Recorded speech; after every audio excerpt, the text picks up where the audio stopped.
এতটাই কিন্তু ক্রিস্পি হবে এই স্ন্যাক্স আইটেমটা, যেটা করতে কিন্তু আমার লেগেছে মাত্র 10 মিনিট। আর তার থেকেও বড় কথা কি জানো, এই স্ন্যাক্স আইটেমটা বানাতে আমার লেগেছে জাস্ট দুটো ইনগ্রিডিয়েন্টস। তাহলে চলো রেসিপিটা শুরু করা যাক। আর রেসিপিটা যদি ভালো লাগে অবশ্যই একটা লাইক, কমেন্ট, শেয়ার আর সাবস্ক্রাইব করে দিও। প্রথমেই দেখো একটা বাটির মধ্যে বেশ কিছুটা আমরা সুজি নিয়ে নিয়েছি। এবারে সুজিটার মধ্যে জল অ্যাড করে এই প্রায় 2 মিনিটের জন্য ভিজিয়ে রাখবো। ওদিকে দেখো আমরা 3খানা মিডিয়াম সাইজের আলুকে সেদ্ধ করে নিয়েছি। এবারে আলুগুলোকে একটা গ্রেটারের সাহায্যে গ্রেট করে নেবো।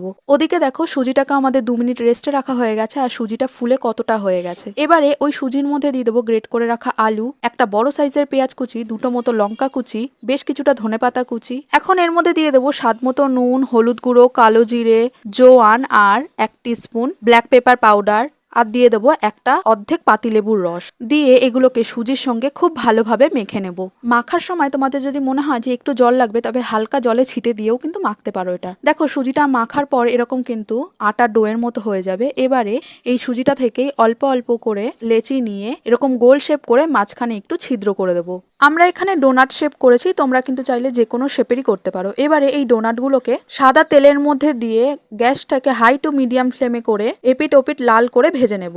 আর হ্যাঁ, যখন এই ডোনাটগুলোকে শেপ দেবে তখন কিন্তু হাতটাকে খুব ভালোভাবে ধুয়ে নিয়ে একটু তেল মাখিয়ে নেবে, তাহলে কিন্তু ডোনাটগুলো করার সময় হাতে আর আটকে যাবে না। দেখো তোমাদের সঙ্গে কথা বলতে বলতে কিন্তু আমাদের ডোনাটগুলোকেও ভাজা হয়ে গেছে। ডোনাটগুলোকে একটা প্লেটের মধ্যে নিয়ে টমেটো কেচাপের সঙ্গে কিন্তু সার্ভ করেছি। এটা যেরকম টেস্টি হয়েছিল খেতে, সেরকম কিন্তু খুবই ক্রিস্পি হয়েছিল। তোমরা যদি এইভাবে ট্রাই করে থাকো অবশ্যই আমাকে কমেন্টসে জানিও কেমন লাগলো তোমাদের।